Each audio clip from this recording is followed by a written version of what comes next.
Sing it again. Hallelujah. Worship Him.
Praise your most holy name, Lord.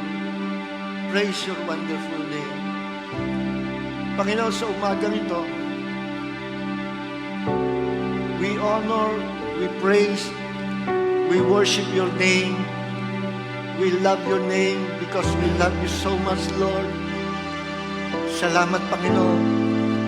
Binigay mo sa amin ang iyong pangalan. Pinakamataas na pangalan. Na sa pangalang yan, lahat ng tuhod ay luluhod. Lahat ng diyan magsasabing, tunay na si Jesus ay Panginoon, Diyos at tagapagligtas.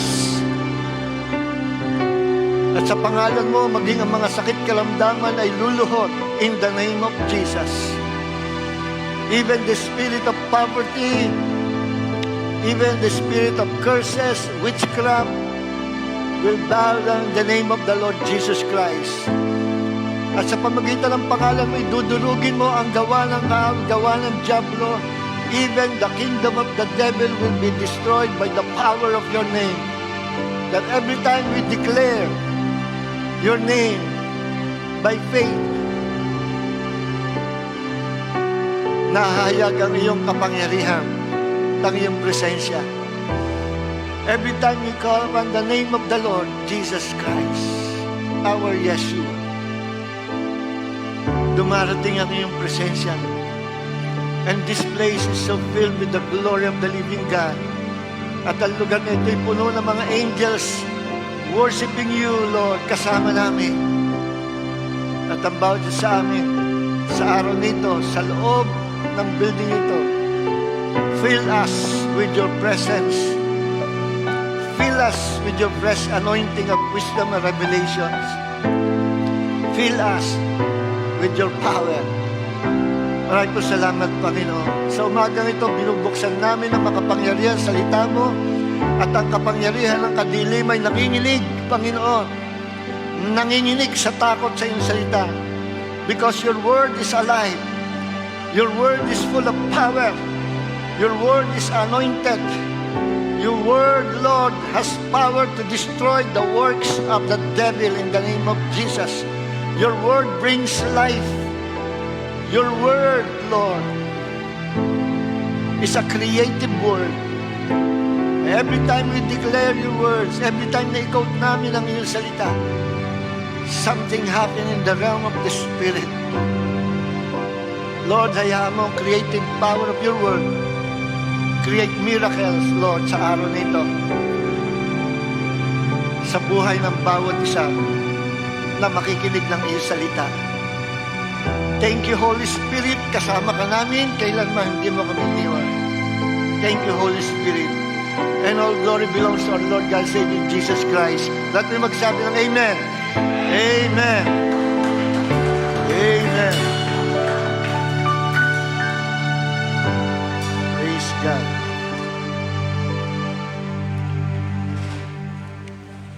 Tinanggal ko na po yung face shield ko at saka face mask kasi hindi ako magkaigis sa taas. Humaba na kasi ang buhok ko. Pag nilalagay ko kasama ng microphone, nalalaglag yung microphone. Sabi ko, imbis na magtagal ako sa paglalagay ng microphone, tanggalin ko na nga ito. Kaka-istorbo. Anyways, malayo naman ako sa inyo. Mamaya, bago ako bumabat, makipag-usap sa inyo, nagsusuot ako ng face mask saka face shield. No?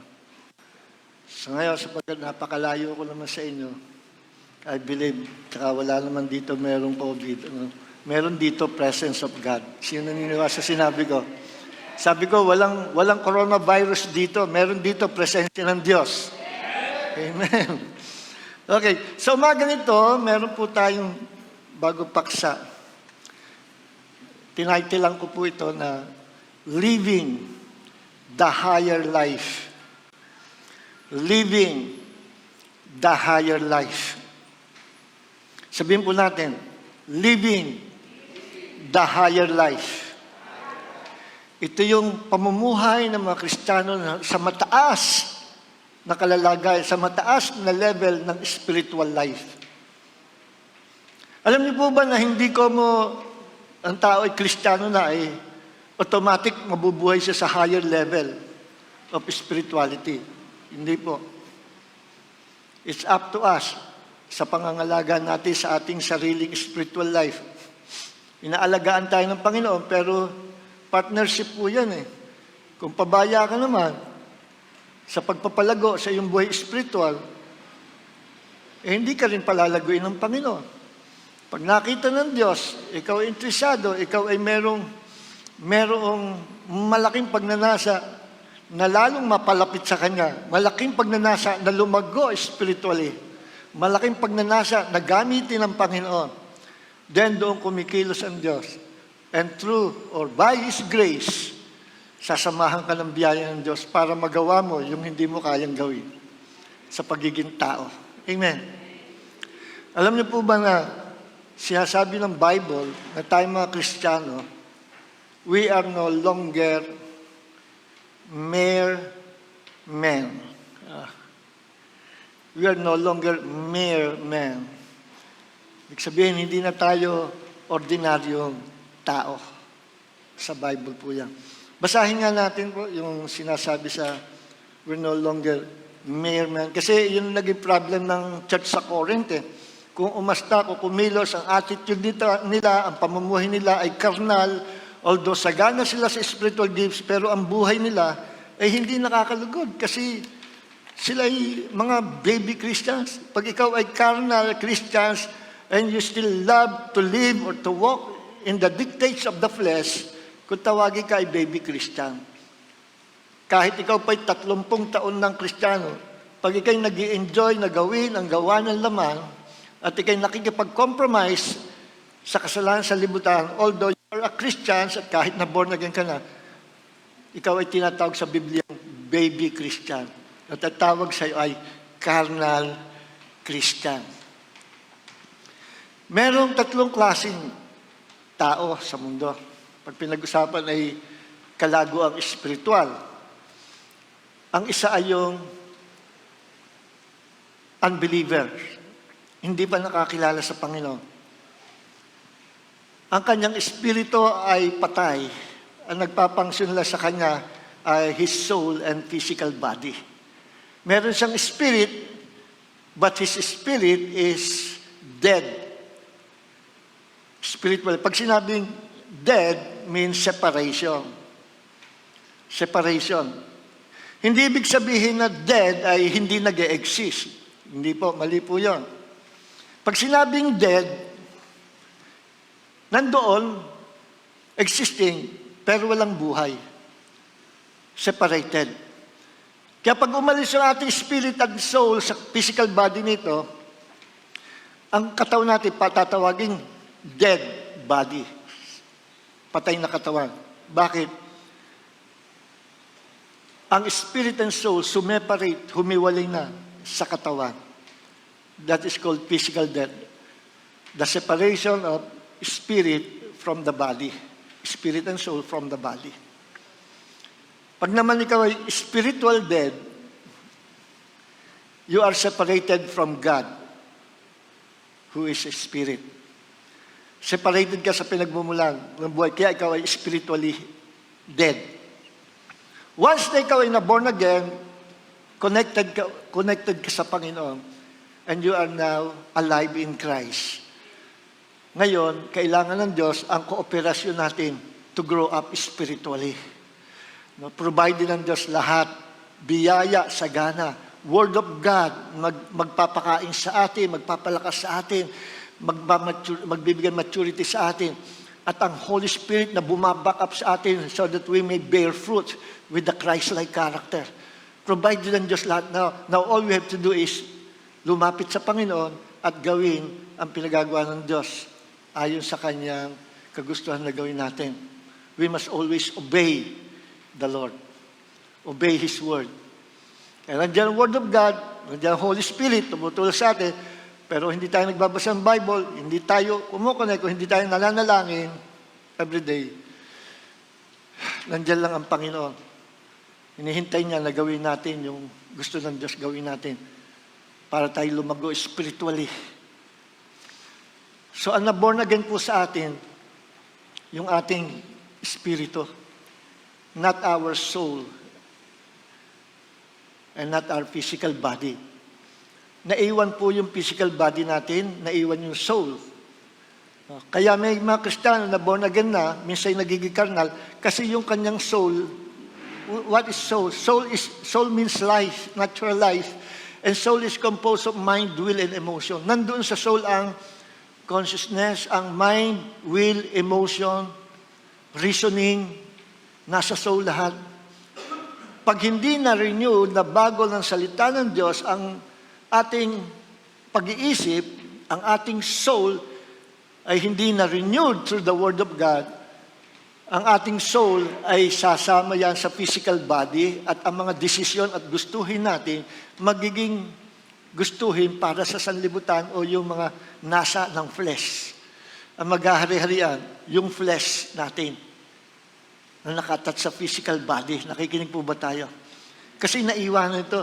Itong physical body natin, meron pa itong desire. Desire to do the works of the flesh. Desire to do evil. Ngayon, pag na-born again ka, kailangan lumago ang spiritual life mo at makontrol ang masamang pita ng laman. Ang laman natin, ang physical body, is not evil. Pag-aari nito ng Diyos. Pero yung may traces na naiwan, galing kay Adam. Yung flesh nature, na kailangan yan ay masupil at mag-submit sa paghahari ng ating spirit na connected sa Holy Spirit. Maliwanag po ba? No? Kaya pag naborn again ng spirit ng tao, kailangan kumain, ng kumain, ng kumain, ng kumain, na salita ng Diyos, because the Word of God is the food of our spirit. Yan ang gagawin natin, to eat, and to eat, and to eat more Word of God, para tayo lumakas, lumaki, tumaba. Nakikinig po ba tayo? Without the Word of God, hindi tayo lalaki. Then after reading, meditating, at after na maintindihan natin ang Word of God, we must practice, we must obey the Word of God. Dahil kung hindi, puro basa lang, may stuck lang sa isip. So ang paglago ng pananampalataya ay by hearing or by reading the Word of God and by practicing or acting on the Word of God through obedience. Without obedience, may stuck lang sa isip natin yung Word of God. Kaya ang tunay na spiritual growth, nagaganap niya every time we obey the Word of God. And every time we pray in the name of Jesus, the Holy Spirit who dwells in us, will help us to bear much fruit. And that fruit is the love of God. That fruit is the Christ-like character in us. Maliwanag po ba? Okay. Ngayon, yung proseso, ulitin ko, ang na-born again, yung spirit natin, naiwan yung soul. Anong gagawin sa soul, sa ating mind? Renewing of the mind through the Word of God. Romans chapter 12, nandun yan, verse 1 and 2. No? Offer daw ang ating katawan, isurrender sa Diyos, then ang ating pag-iisip must be renewed by the Word of God. Nandun yan. Ngayon, anong gagawin naman sa ating physical body? Hayaan natin, physical body natin ay gamitin para sa Panginoon, sa kaluwalhatian ng Diyos. Gamitin to serve God, not to serve the lust of the flesh or the desires of the flesh. Kaya yan ang rebuke at warning ni Paul sa church sa Galatia, church sa Corinth, na sabi, hindi nyo ba alam na ang mga gumagawa ng laman ay hindi magmamana o hindi makakapasok sa kaharian ng Diyos. Mabigat yun. Yung sinabi na yun ang nagdidebunk, nagpapabagsak, nag-e-expose sa maling katuluan na once you're saved forever. Kasi konsentidor na na doctrine Yung kahit anong gawin mo, ligtas ka. Yung kahit pawardi-wardi ang buhay mo, maging karnal ka, ligtas ka kasi ikaw ay na-born again. Kaya ang daming Kristiyano nasa hell Marami nagtetestify. People who went to hell, pinakita ng Panginoon kung ang nasa hell. Napakaraming Kristiyano. Kasi akala nila forever ligtas na sila. I believe once we are saved forever.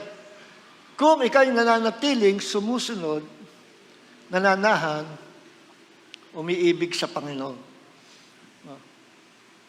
Yun lang. Kasi ang tunay na pinanganak sa kaharian ng Diyos, meron siyang divine nature to obey God. No? Ang kaligtasan natin, only by faith, not by works. Pero once you are saved, you are already saved, meron kang ebidensya na talaga ikaw pinanganak sa kaharian ng Diyos sa langit. Ano yung ebidensya ngayon? Yung pagiging obedience mo. May ebidensya ka. Ang desire ng puso mo ay always to obey God. At yan ay palatandaan na ikaw ay binago ng Diyos, ikaw ay pinanganak ng Diyos. Umaaksyon ka. Meron kang mga gawa na kalugod-lugod sa Panginoon. Hindi lang puro salitang ako'y nananampalataya sa Panginoon. Yan ang sinasabi ni Apostle, ni James. Yung writer ng Book of James. Faith without works is dead. Hindi naman ibig sabihin nun faith plus work equals salvation. No, hindi yun ang point ni James. Hindi niya binabangga yung statement ni Paul sa Ephesians 2:8 and 9 na we've been saved by the grace of God sa pamagitan ng ating faith. Hindi niya binabangga yun. Ang tinutumbok ni James na ang pananampalataya walang gawa ay patay, ang point niya, once na ikaw ay ligtas na at ikaw ay tunay na mananampalataya, may ebidensya na ikaw ay saved, may ebidensya na ikaw ay tunay na nananampalataya, may ebidensya na ikaw ay tunay na umibig sa Panginoon. Ang alin yun? Sumusunod ka. meron kang gawa ng pagsunod, para maligtas. No, hindi para maligtas, kundi ebidensya that you are saved already. Yun po yun ang point doon. Kaya yung mga hindi sumusunod, duda kayo sa sarili, duda rin ako sa inyo, if you're really saved. Kasi pinalitan na talaga ang nature natin. Ang nature natin ay ayaw ng disobedience. Ang nature natin ay the divine nature of God, na lagi ito ay ang design nito to obey God, to submit to God, to surrender sa pangalan ng Panginoong Hesus. Yan ang divine nature natin. Kung hindi yan ang nararamdaman ninyo, malaking question mark. At masasabi, you must be born again. Kung kayo inlabas sa mga kasalanan sa libutan, and you want to do the works of the flesh, to obey the works of the flesh, makisayaw sa sanlibutan, sa kasalanan, ay magduda kayo sa kaligtasan. Kasi lahat ng pinanganak sa kanyang Diyos na-transform. May nagkaroon ng pagbabagong buhay. At everyday, nagkakaroon ng changes sa ating buhay. Everyday. At yung word na change, from the Greek word metamorpho. Okay, basahin po natin. Magbasa na tayo ng talata bago maubos ang oras natin.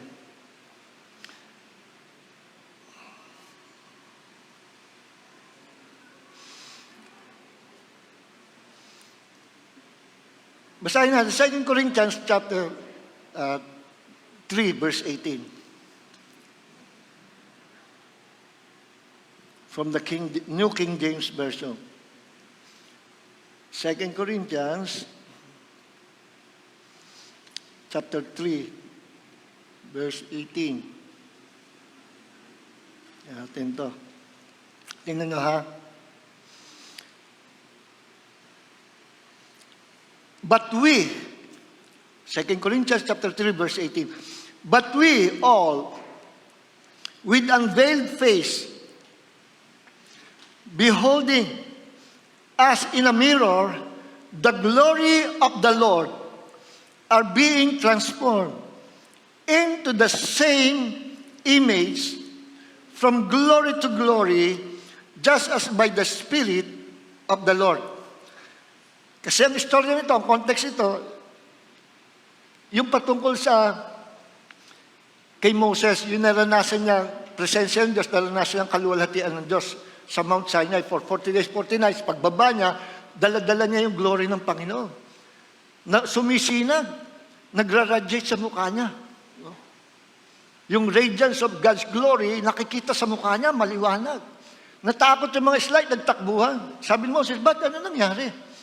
Moses, sa mukha mo nagliliwanag. Ginawa ni Moses, tinakpan niya ng kumot o ng balabal. O yan, pwede na kayo lumapit, huwag na kayo matakot. Eh sabi ni Paul, hindi dapat gano'n. Dapat hinayaan ni Moses na ma-expose ang glory ng Diyos, makita ng mga Israelites ang kaluwalhatian na dala-dala ni Moses. Ay yan din ang message ng Panginoon sa atin ngayon. Sa mga huling panahon na kailangan i-expose natin ang kaluwalhatian ng Diyos, kailangan makita, ipakita natin sa buong libutan that we are children of God, na ang kaluwalhatian ni Jesus ay sumisikat sa ating katao. Nagre-reflect ang katangian, ang karakter, ang kabanalan, ang katuwiran, ang pag-ibig ng Panginoong Hesus sa ating pagkatao. Dapat nakikita yan, nararamdaman, nakikita, naranasan ng mga tao, nakakasalamuhan natin. Hindi man nila makita yung liwanag na glory, pero yung effect ng glory na nakalukob sa atin, maranasan dapat nila.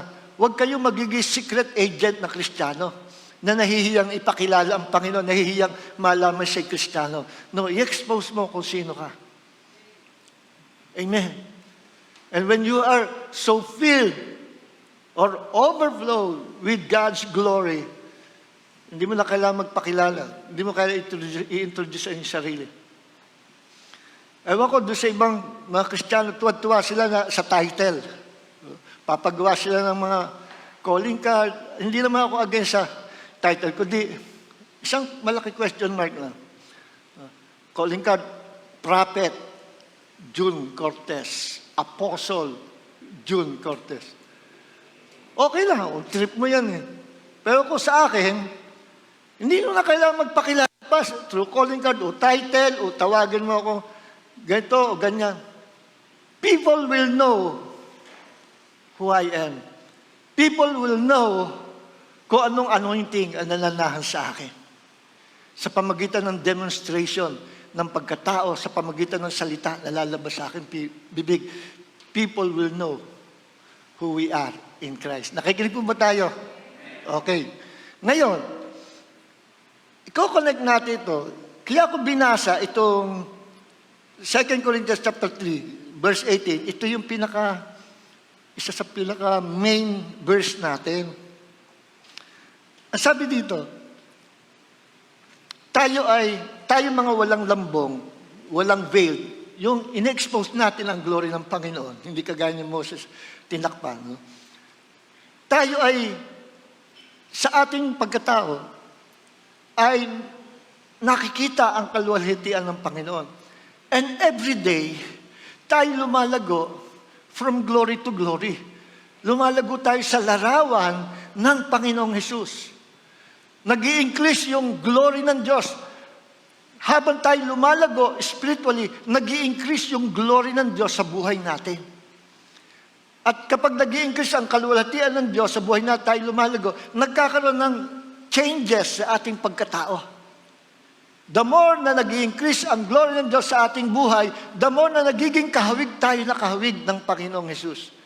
Sa kanyang katangian, karakter, personality, character, holiness, righteousness, power, love. Nakakahawig tayo ng Panginoon.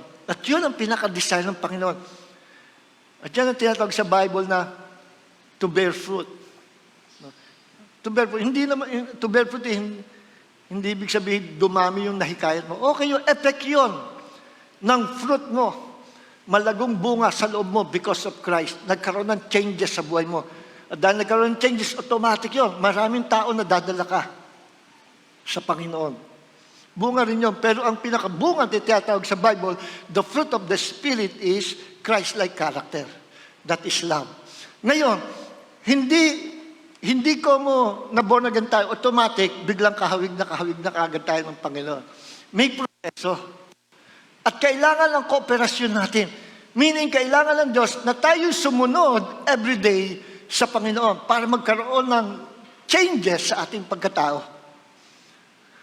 So, yung pong salitang tingnan natin sa Greek, no?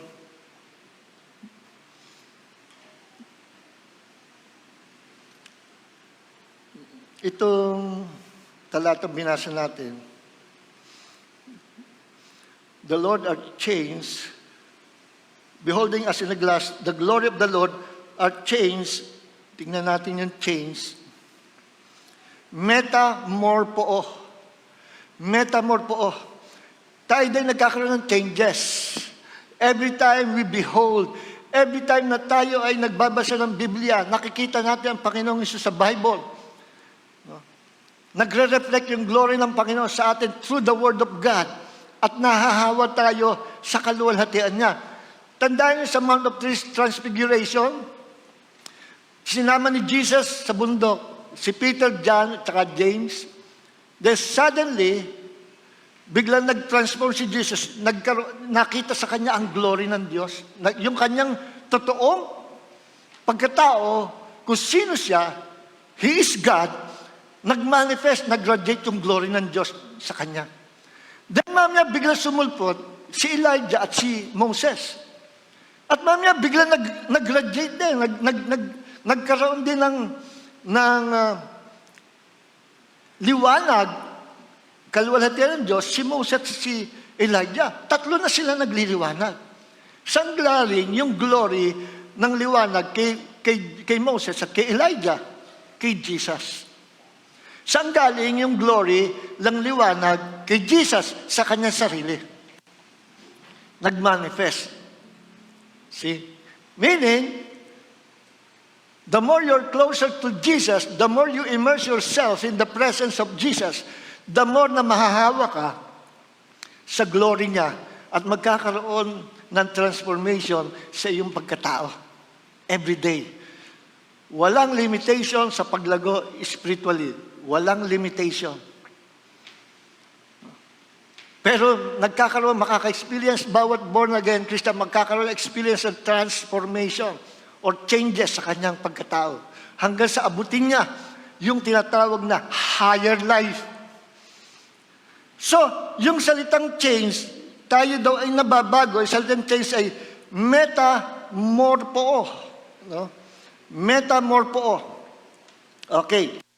Pasok na tayo sa topic natin. Gusto ko ikwento sa inyo kung ano nangyayari na process. Parang isang caterpillar ay maging magandang butterfly. Kikinig po ba tayo? Alam niyo kung ano yung caterpillar? Ano yun? Hindi yung tatak ng sapatos nung araw. Hindi rin yun yung caterpillar na ginagamit sa paghahakot ng buhangin. Caterpillar, ito yung uod. Uod. Na kahanga-hanga, kamangha-mangha, ang nilalang nito, na maliit na nilalang, na uod, na pagkaray ng panahon, natatransform siya. Nagkakaroon siya ng napakagandang pakpak. Kung nakakita kayo ng malaking butterfly na with different colors ang pakpak, ang ganda. Kala mo hindi totoo. Kala mo isang piece of art. May gumawa. Pero kala mo fake. Plastic. Lumipad. Meron mga butterfly na napakaganda ng kulay. Meron namang simpleng-simple lang. Iba rin yung moth. Yung moth, alam niyo yung moth? Yung maliliit na kulay, parang kulay brown. No? Halos may similarity ng proseso, pero yung kasing moth, nagkakaroon siya ng cocoon. Pagka ilang araw, doon sa loob ng cocoon, doon sa nadidevelop pagiging moth niya. Dito sa caterpillar, hindi cocoon. Kala ko nung araw pareho yun eh. Pinag-aralan ko, magkaiba pala. Ang bahay na nalilikha ng caterpillar ay kung tawagin ay chrysalis. Chrysalis, ito yung made of hardened protein. Tumitigas at nandun siya sa loob. At itong ikukwento ko sa inyo yung proseso kung paano from caterpillar nagiging butterfly. Dahil kung ano proseso ng pagiging butterfly na isang caterpillar ay very similar sa proseso na mararanasan ng isang Kristiyano. Maranasan. Ba't maraming Kristiyano nagbabackslide, umaayaw na sa paglingkod sa Panginoon, at yung iba, nagpakamatay na? Ilan yung pastor sa Amerika, nag-quit ng ministry. Yung isa, meron dito sa Pilipinas eh. Kinukwento ng isang pastor na nag-preach, sabi nung pastor, nag-message sa kanya, yung isang pastor na mag-quit na, magre-resign na sa ministry. Kinu-question niya ang Diyos, Lord, tinawag mo ba talaga ako? Bakit sa panahon, napakahirap ng nararanasan ko. Wala akong makain, walang pera, wala kahit ano. Walang makausap, walang magpalakas sa kanya. Then suddenly, isang araw, nakikinig sa sermon, merong pastor na nangangaral. Nangusap ang Diyos through the sermon of that pastor. At na-encourage siya, lumakas siya. At hindi na siya nag-quit. So we need one another.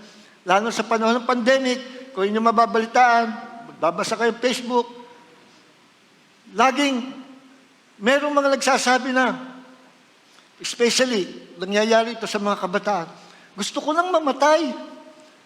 Ano kaya kunin ako ng Diyos? Ayoko lang mabuhay. Yung iba, nagpapapansin. Totoo, nagpapapansin para may makausap sila. Yung iba naman, talagang gusto nang magpakamatay. Sasabihin, matagal ko nang pinaplano ito eh. Hindi lang matuloy-tuloy. Tapos ang nakapost sa kanyang timeline ay lubid ng pambigti.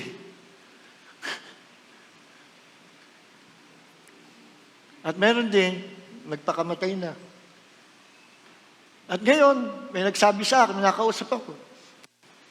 Yung ginagawang pag-aaral ngayon, through internet, mga bata, nasa bahay lang, pero ang tindi ng mga binibigay na assignment, sunod-sunod. At ang mga bata ay minsan hindi na makahinga. Wala sandaling, may ginagawa sila, ay nasa bahay ka nga, ay mas busy ka pa. Parang mas maluwag pa sa kala, yung talaga pumapasok sa school. Nasa bahay nga lang, pero yung mga gagawin project ay napakadami. At meron nga ro isang bata na nalate ng pagsasabit, hindi tinanggap ng teacher, ay nagpakamatay. Sabi ko, ang tindi naman. So ito yung panahon ng kahirapan. Ito yung panahon na bagsak ay economy ng buong mundo. Ito yung panahon na maraming nadidepress. Hindi lang unbelievers, kasama ang mga believers, mga nakikristo. At kung mahina-hina ka at wala kang nakakausap, pati ikaw madidepress din kahit nakikristo ka. Kung hindi mo alam kung ano ang proseso na ginagawa sa inang Diyos, madidepress ka. Pero kung alam mo, may knowledge ka, kung ano ang proseso ng pagpapalago na ginagawa sa inang Diyos, magtitiis ka. Nandun ang patience. Sapagkat alam mo, lilipas din ang lahat ng ito. Alam mo, ang ending ng buhay mo, mas maganda pa kaysa ngayon. Alam mo na dumarating ang blessing pagkaraan itong bagyo, kapag karaan itong pandemic nito, alam mo na merong magandang bagay na magaganap. Kung alam mo, salitaan Diyos, alam mo ang proseso, kung paano palagawin tayong Panginoon, your life will never be the same again. Kahit anong bagyo ng buhay, kahit anong klase pa pandemic ang dalhin ni Satanas, hindi ka mamumove, hindi ka makikilos. You will remain faithful in serving and loving God. Ang caterpillar, nagsisimula sa isang itlog. Ng itlog ay napakaliit, gasilaki lang ng ulo ng pardible. Sino nakakita ng pardible? Di ba, nitong ulo? Iba yung karayom, ha? Kailangan may butas. Yung pardible yung may ulo. Ganyan kaliit yung itlog. Iiwan ng inang butterfly sa mga dahon ng halaman, sa mga leaves. Doon niya iiwan. Then, doon ito magmamature yung itlog. Hanggang sa lalaki. Hanggang sa ito ay mag-crack sa tamang kapanahunan. Then suddenly, lalabas yung maliit na uod. Iba-ibang klaseng butterfly, iba-iba rin klaseng uod na caterpillar. Ang itsura, merong akala mo ihigad na may mga buhok. Meron na may simple-simple lang. Meron ay makulay. Meron naman ay brown lang. Iba-iba. Then itong caterpillar nito, malit na malit, lalaki siya. Lalaki. Sa buong buhay niya, ng caterpillar, pamula nung siya ipinanganak, wala siyang tatrabahuhin, wala siyang gagawin sa buong buhay niya, kundi kumain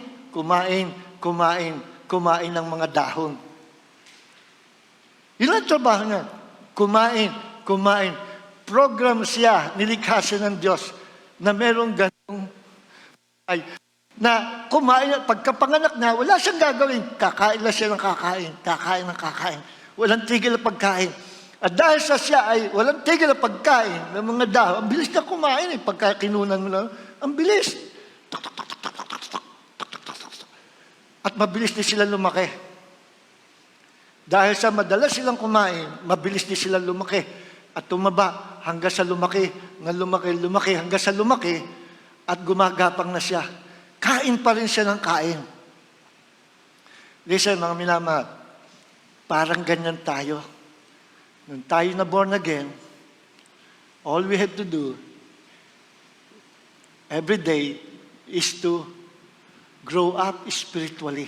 Every day nag-grow tayo through the Word of God na pagkain natin. Kung wala mapakinggan sermon sa pastor, meron kang Bible. Read, meditate, study the Word of God.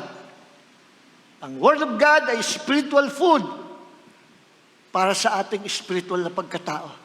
It is the food of our spirit, food of our soul, the Word of God. So, tao na born again, walang gagawin di kumain ng salita ng Diyos. At once na naintindihan yung salita ng Diyos, sumunod salita ng Diyos. Kaya yung mga caterpillar, pagkakain, lakad, gapang, kain uli, gapang. May action siya, kain, gapang. Wala siya ginawa kundi kumain. Ganyan din ang buhay ng Kristiyano, pinanganak sa kaya ng Diyos. Wala tayong gagawin, nung tayo na born again, kundi kumain ng salita ng Diyos, meditate, study, read the Word of God, makinig sa sermon ng pastor, makinig sa sermon ng mga teachers of the Word of God, then, after mapakinggan, maintindihan, action ng pananampalataya, obey the Word of God, practice the Word of God, sundin, i-apply ang Word of God sa iyong buhay. Ganyan ang caterpillar. Nabubuhay siya.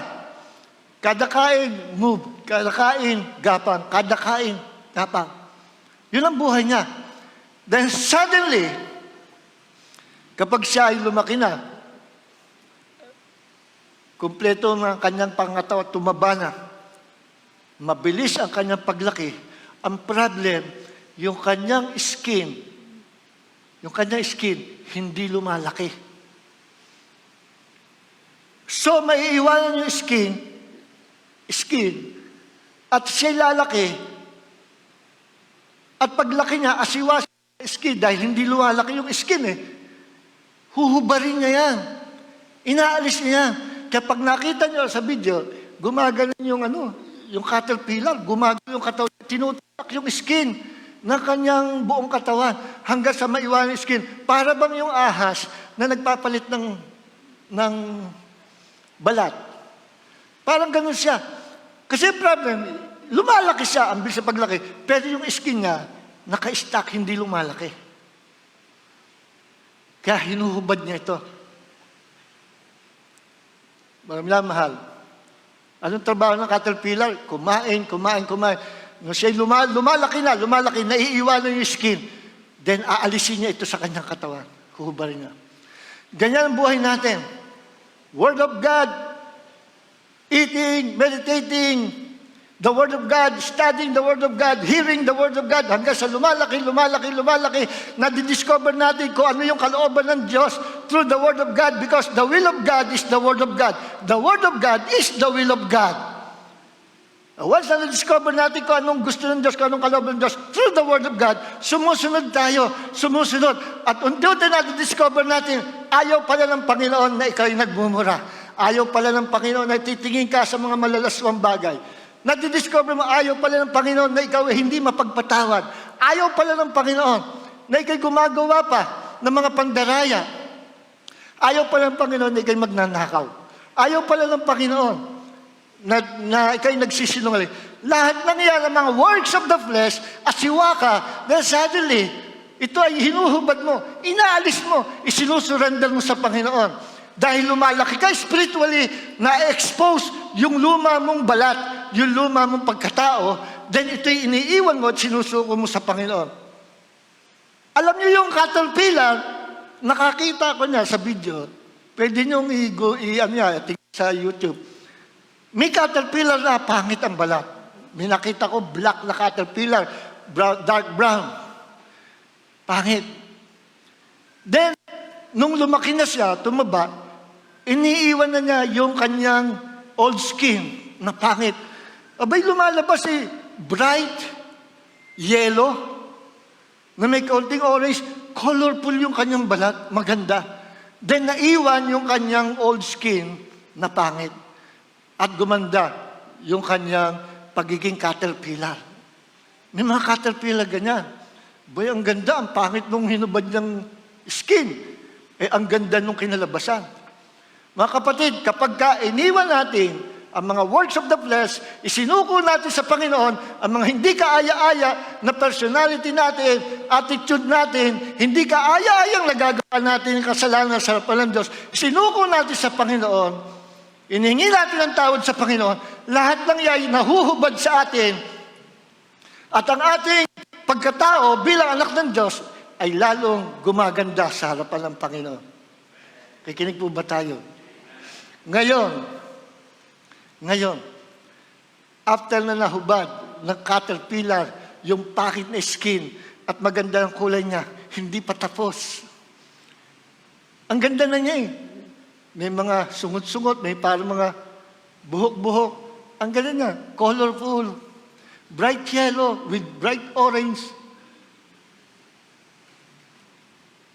Hindi pa tapos. Then pagkaraan ng panahon,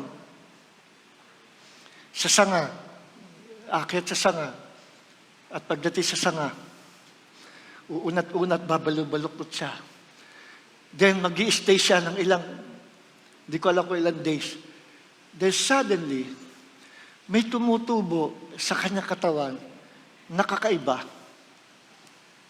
At ito'y unti-unti bumabalot sa kanyang katawan, made of hardened protein. At ito'y lumulukob sa kanya unti-unti, umaabot hanggang sa siya'y matakpan. At ang tawag doon ay, samot ay cocoon, sa butterfly ay chrysalis. Itong chrysalis na ito, parang cocoon. Ang cocoon kasi, yari sa I think yari sa laway ng ng uod eh. Gawa siya ng gawa. Hindi ko malam kung 1 month na ginagawa yun o kung ilang days. Gawa siyang gawa para siyang gagamba na pinag-uugna-ugna niya yung malagkit na substance galing sa kanya. Para gagantil hanggang sa mabuo yung cocoon. Babalutin niya sarili niya. Mag-i-stay siya doon ng ilang, I think, mga 16 days. Then magta-transform siya, magiging moth. Sa butterfly, iba.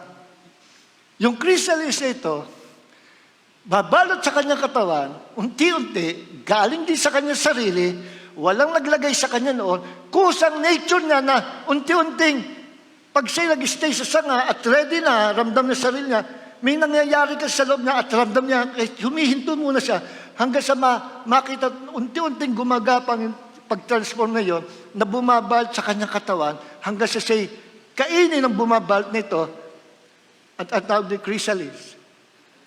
At mag-i-stay siya doon ng 12 days, maybe 16 days, hanggang sa doon siya mag-mature sa madilim na bumalot sa kanya. Ewan ko kung alam yan ng mga butterfly o sila'y nagtataka o na-amaze, ano ito nangyayari sa akin? Ba't may bumabalot sa akin? Hindi ko alam kung gano'n ang pagkaintindi ng mga butterfly. Or aware sila. Na may tumutubo sa katawan nila. Na bumabalot sa kanila hanggang sa matakpan sila. At wala sila nakikita sa loob. Nakasabit lang sila sa sanga. For many days, nandun lang sila. Walang ginagawa. Wala kahit ano. Lockdown. Sa buhay ng Kristiyano, may mga times. Alam niyo ba ito kung kayo yung caterpillar sa loob ng chrysalis? Madilim sa loob. Walang ilaw. Corny. Boring. Wala kang makikita maganda. Nakakulong lang siya, naka-lockdown siya doon sa kanyang chrysalis. May panahon na inaalaw ng Diyos sa buhay ng mananampalataya na maranasan natin yung chrysalis sa ating buhay. Yung parang kuko na yan, na nababalot sa ating buhay pananampalataya. At madilim dyan, Yan yung panahon ng testing sa ating pananampalataya kung tayo magpapanik. Walang butterfly, walang caterpillar na nagpanik sa loob ng chrysalis. Walang nagpanik. Hinihintay niya. Waiting. Meron siyang waiting. Ganyan din ang gusto ng Panginoon sa atin once na dumating ang panahon ng chrysalis sa ating buhay, o yung panahon na may pagbalot ng kadiliman sa ating buhay. At kapag nabalot ka, wala kang makikita maganda eh. Wala kang makikita na positive. Puro dilim. Magpe-pray ka, parang hindi nasagot ang Panginoon. Parang walang may concern sa'yo, parang walang nagmamahal sa'yo, parang walang gusto tumulong sa'yo. Merong Diyos, pero ilang beses ka na nakangin, pero parang walang Diyos na tumutugon. At minsan, hindi na unawaan niya ng mga Kristiyano. Minsan, sinisisi niya ang Diyos. Pero ito, nire-reveal ng Panginoon, ng Diyos, na para tayong caterpillar, na pinalalago ng Panginoon. At ang kalaguan, ang tunay na paglago natin, pag dumating ng panahon ng chrysalis na babalot sa ating buhay. Yan yung panahon na dumidilim, panahon na nalalockdown tayo, panahon na hindi maganda naranasan natin, panahon na para nang nawala yung liwanag, panahon na puro dilim na lang. Pag sinabing puro dilim, nawala lang pag-asa. Pero akala mo lang yon. Hindi mo alam, nasa loob ka ng chrysalis ng Diyos, na doon ka dinidevelop, minamature, pinapalago ng Panginoon, upang pagkaraan ng ilang panahon at nalampasan mo yan, kusa kang palalabasin ng Diyos, God will deliver you from those darkness.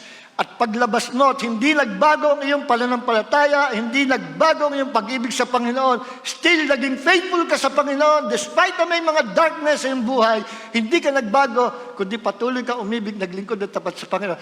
Then, makikita mo ang promotion ng Diyos, makikita mo ang blessing ng Diyos, makikita mo kung paano ikay binago ng Diyos, and you are now ready to receive the blessings of God. You are now ready to receive the promotion of God. You are now ready to receive. Handa ka nang tanggapin yung inihanda ng Diyos to bless your life and to give you the desire of your heart.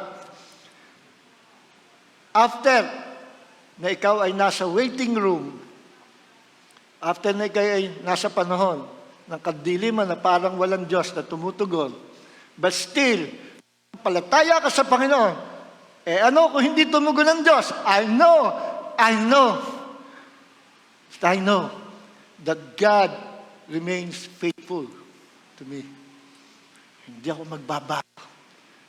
God is just testing us kung magpapanik tayo sa panahon ng kadiliman, kung tayo ay manghihina, kung tayo aayaw, sapagkat ang tunay na umiibig, ang tunay na gustong makasama ng Panginoon sa buong eternity, kung ikay tunay na ganon, you will remain faithful sa paglingkod at sa pag-ibig sa Panginoon.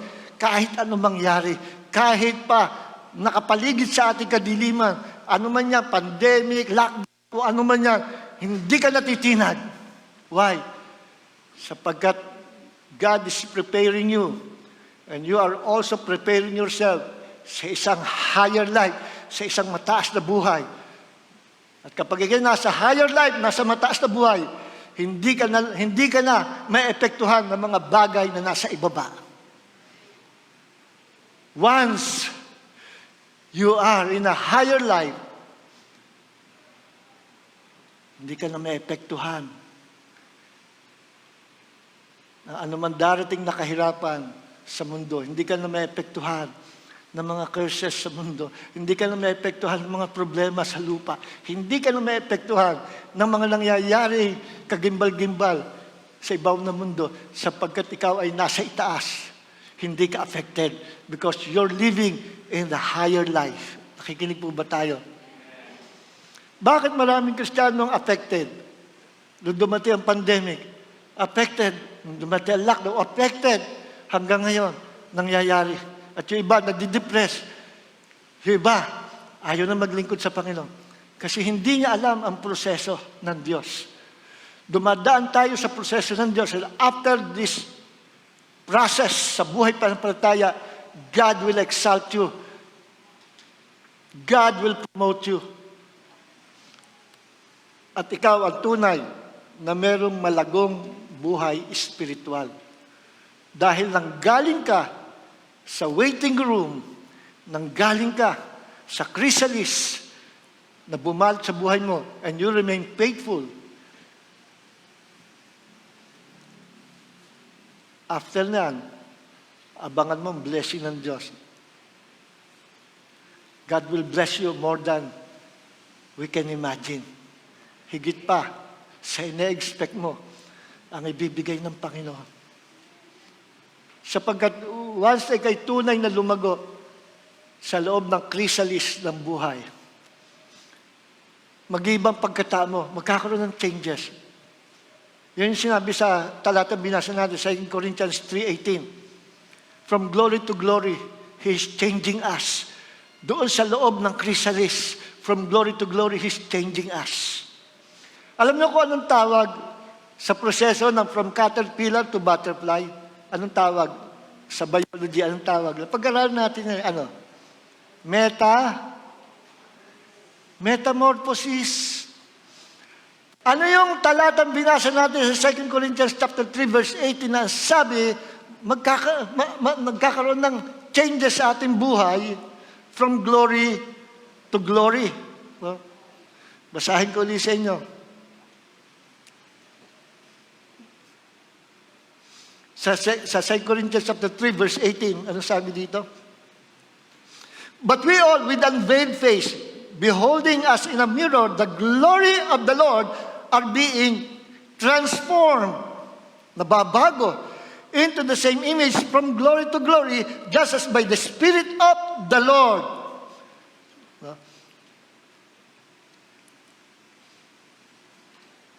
Yung salita transform, ito ay sa New King James Version kasi. Sa King James, tingnan natin. Being transformed. The glory of the Lord are changed. Sa King James. No? Change, the word change. Sa New King James, being transformed. Yung parang salitang transform or change, sa Greek ay metamorpho. Metamorpho. Doon galing yung salitang in-apply sa proseso ng paglago, pag-mature, from caterpillar to butterfly. Metamorphosis. At ina-apply din sa atin ng Diyos yung proseso niyan. From being a caterpillar, God will make us into a very beautiful butterfly. Ano ibig ko sabihin? Ang caterpillar, affected ng lahat ng nangyayari sa mundo, sa surrounding niya. Bakit tagalupa siya? Gumagapang siya. Sa taga-ibaba siya, gumagapang-gapang lang siya. Eh kung may batang naglalaro, pukpukin yung dahon at nandun siya, di kasali siya roon. Kung umulan, bumagyo, di kasali rin siya, malalaglag siya sa dahon. Affected siya sa lahat ng nangyayari sa surroundings. Kasi tagalupa siya. Pero once na transform siya into a beautiful butterfly na may malaki at magandang pakpak, bumagyo o hindi, may batang naglalaro o hindi ka na affected na nangyayari sa ibaba dahil taga-itaas ka na. Kikinig po ba tayo? At yan ang mga Kristiyano living the higher life. Hindi ka na affected na nangyayari mga problema sa mundo. Sino yung mga tao who are living the higher life? Sino yun? Ito yung mga Kristiyano na lagi siyang nakafocus sa Panginoong Hesus. Nakafocus sa mga bagay ng kalangitan, hindi sa panglupa. Ito yung mga tao na everyday, walang sandali, kundi ang laman ng puso at isip niya ay ang Panginoon. Ito yung mga tao na hindi nakikipag-compromise sa kasalanan sa libutan at walang appetite sa mga desire ng laman. Ito yung mga tao, but wala siyang appetite sa mga gawa ng laman. Wala siyang ganang gawin yung mga gawa sa libutan. Kasi siya ay puspos ng Banal na Espiritu. Bakit siya puspos? Lagi siya nakapokus sa Panginoon. And he is now living the higher life. Ang nabubuhay sa mga bagay na pangkaitasan will no longer be affected by this world. We are in this world, but we are not of this world. Nasa mundo tayo, pero hindi tayo taga-mundo. Tandaan nyo, you are no longer mere men. Hindi na kayo ordinaryong tao.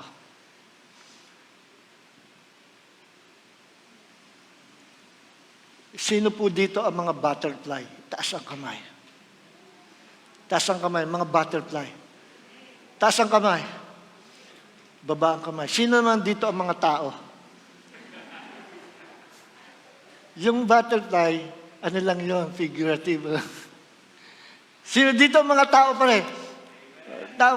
Diyan, nagkakaroon ng extreme eh. Sabi nung mabasa, we're no longer mere men. Kita nyo, we are gods. I'm sorry to tell you, yung mga kapatid natin minsan, sa Word of Faith movement, ganyan ang turo. At hindi ako ma-agree dyan. Hindi ako ma-agree. We are not gods. We're still human being. Hindi nawawala ang pagiging human being natin. Jesus became human for our sake. And He will remain human. He will remain man forever sa buong eternity. Dahil sa ating. Yes. Kaya kalagay ni Jesus, although He is God and God forever, meron siyang dual nature. He is God, fully God, and He is fully man. And He will remain fully man forever para sa atin. Para sa buong eternity, connected tayo sa ating Diyos Ama. Because of Jesus, the God-man Jesus. And because of Jesus,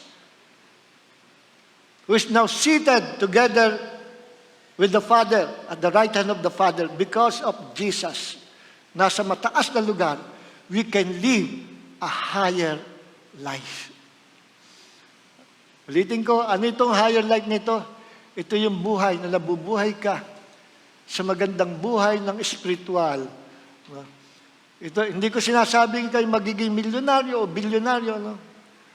Again, yan na naman naging problem sa ating mga kapatid, sa ibang teachers, sa Word of Faith movement. Overemphasis sa topic na prosperity, na financial prosperity, na mali na. Totoo that God wants to prosper us. But the problem is, yung ibang mga kasama natin sa faith movement,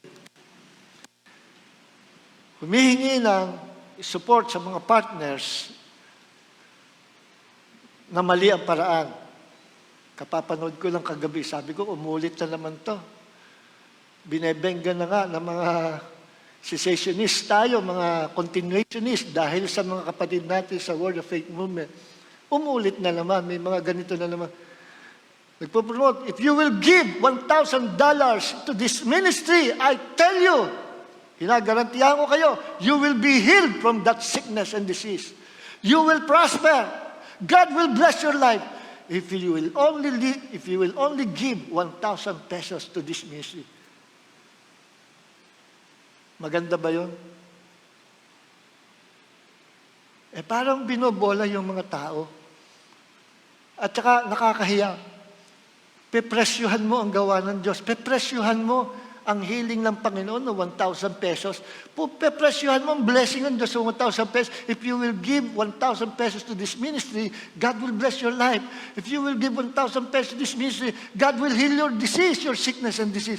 Pepresyuhan mo. Binibigyan ng Diyos ang libre, tapos ikaw naman pepresyon mo. Paano kung wala may bigay yung tao?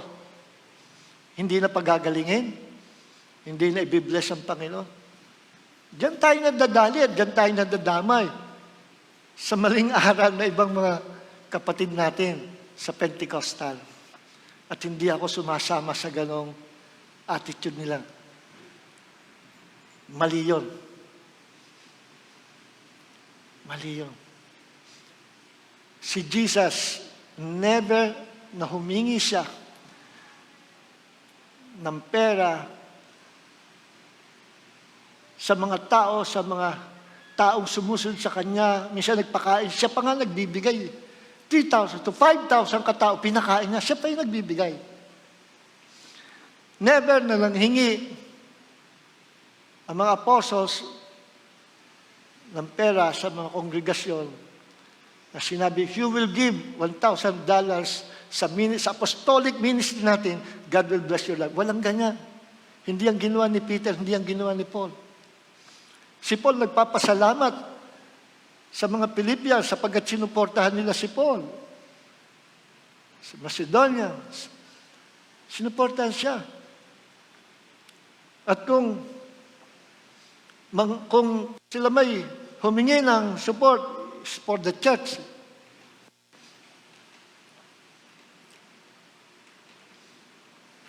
ang problem sa ibang mga kapatid natin, after manghingi, pakikita yung nabiling pinakamahal na aeroplano sa buong, pinakamahal na aeroplano na pwede lang magkaroon noon ay ang mga billionaires or millionaires. Billionaires. Paano mo ngayon pagtatanggol na pera yun ng mga supporters. Wala ka naman business.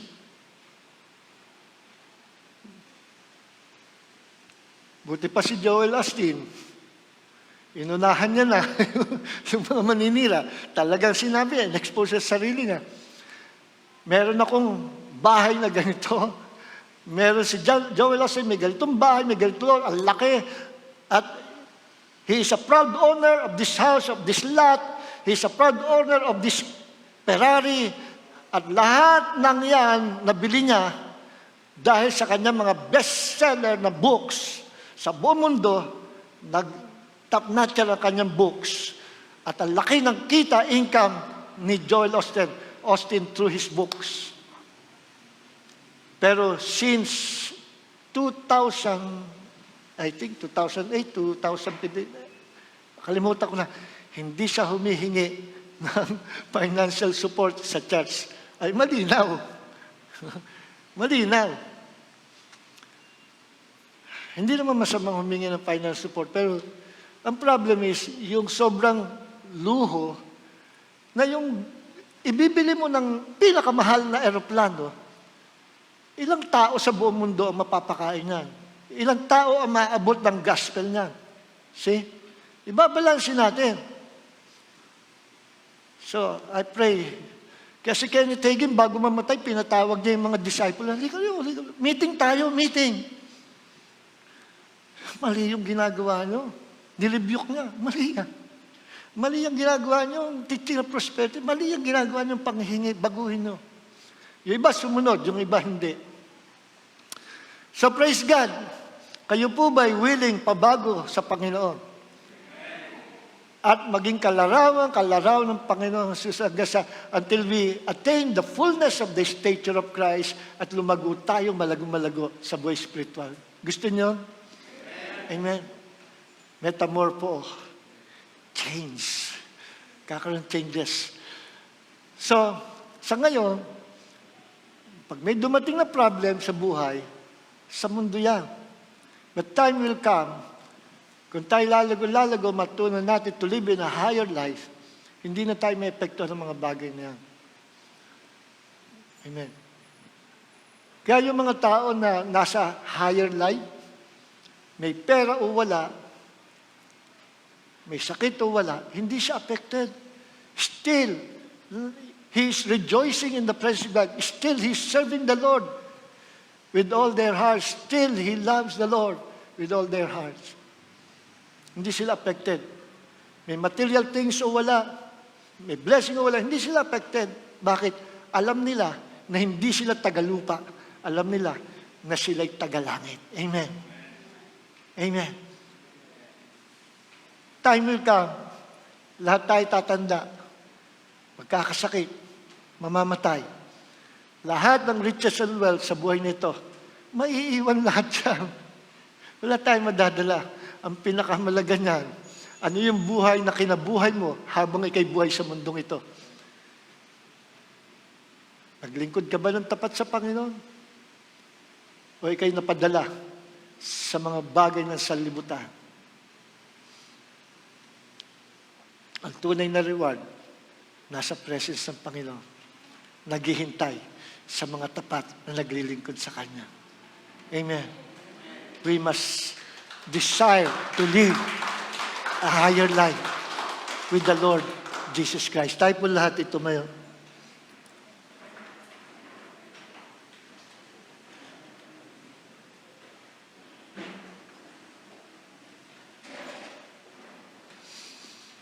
Alam mo, pagka nasa higher life kayo, hindi makikita ng mga tao na hindi makikita ng mga taong may problema ka. Pero sa totoo lang, may dumarating pa rin problema sapagkat nasa mundo tayo. Pero hindi makikita sa mukha mo kasi lagi kang masaya. Kung tumayo ka, tayong artistahin. Lumakad ka, lakad mayaman. Pero wala naman palang pera sa bulsa. Pero pakiramdam mo, ikaw lang pinakamayamang tao sa buong mundo. Bakit? You are living the higher life. At every time magkakasakit ka, God is healing you. Every time na nawawala ka ng pera, God is providing your needs. Every time na wala kang makain, binibigyan ka ng Diyos ng pagkain sa anumang paraan. At dumarating ang panahon, God will prosper your life more than we can imagine. Darating ang panahon, God will prosper your life na ikaw naman ang magbibigay sa mga wala. Ikaw naman ang tutulong sa mga salat. Ikaw naman ang tutulong magde-demonstrate, gagawin dinemonstrate ni Jesus, nagpakain sa pamagitan ng himala sa 5,000 na katao. Ikaw naman ang magpapagaling ng mga may sakit through the power of the Holy Spirit in the name of Jesus. Hindi na ikaw yung pagpipray, kundi ikaw ang magpipray sa mga may sakit. Amen. Hindi na ikaw yung palalayain sa bandage, ikaw ang magpapalaya. Gagamitin ka ng Diyos bilang instrumento para palayain ang mga nabibihan. Amen. Hindi na ikaw magiging tagapakinig, tagaupo dyan sa mga nagsasalita, kundi darating ang panahon, ikaw naman ang magsasalita. You will preach the word of God. Hindi na ikaw yung didiscover, ano ba yung higher life? Makikita mo in the future, ikaw ngayon tagapagturo ng higher life. There is higher life na kailangan madiscover ninyo lahat. Amen. So mga anak ng Diyos, hindi tayo ordinaryong tao. Tayo'y anak ng Diyos. Romans 8:17, we became joint heir together with Christ. Panginoon, maraming po salamat sa umagang ito, sa pagtuturo mo sa amin to live a higher life. Maraming po salamat, Panginoon, na lahat pala nangyayari sa aming paligid, lahat pala naranasan namin pagminsan, ay bahagi ng pagpapalago mo sa amin. Bahagi, Panginoon, na sa loob ng chrysalis na ito sa buhay, sa loob ng madilim na nangyayari sa buhay namin, there is growth. That growth that we are experiencing inside this darkness, inside the darkness of the chrysalis life. Ito ang growing period namin. And time will come, lalabas kami sa lungga, sa madilim na lungga, sa madilim na chrysalis, sa madilim na kukong. And our lives will never be the same again. Sapagat kami mabubuhay, we will live in the higher life. Gloria na kita ng masapraminda hidahala. Maraming po salamat, Panginoon. Pagpalain mo ang bawat isa. Lift your hands to Jesus. Lift your hands to Jesus. Lord, bago umalis sa mga kapatid, bago kami pasamantalang maghiwa-hiwalay, anoint their hands today. Anoint their hands, Lord. Ang mga kamay na ito'y gamitin mo to do the works of God. I release the blessings of God upon their lives. I release the anointing of God. Receive the blessings of God and live the higher life in the name of Jesus. Hallelujah! Palakpakan natin, Panginoon. Thank you, Jesus. Amen. Amen. Amen. So praise God. Salamat sa mga naka-attend ngayon. Padami, panormal na ng panormal. Lahat na na-experience natin dito sa panahon pandemic, lilipas din yan. After this breakthrough, this earth will be filled with the glory of the living God. And we will be blessed by God more than we can imagine. Amen? So God bless you all. At makiisa tayo sa pakikinig po ng ating panood, pakikinig Bible study every Wednesday and Friday sa ating pong official page, JCLG Ministries. Pakilike po, pakishare ng ating pong page, pakilike at pakishare ng mga videos natin. Gamitin tayo ng Panginoon. God bless you all. Amen. God bless you all. Salamat po. This is my desire. Oh, Lord, you will of my heart.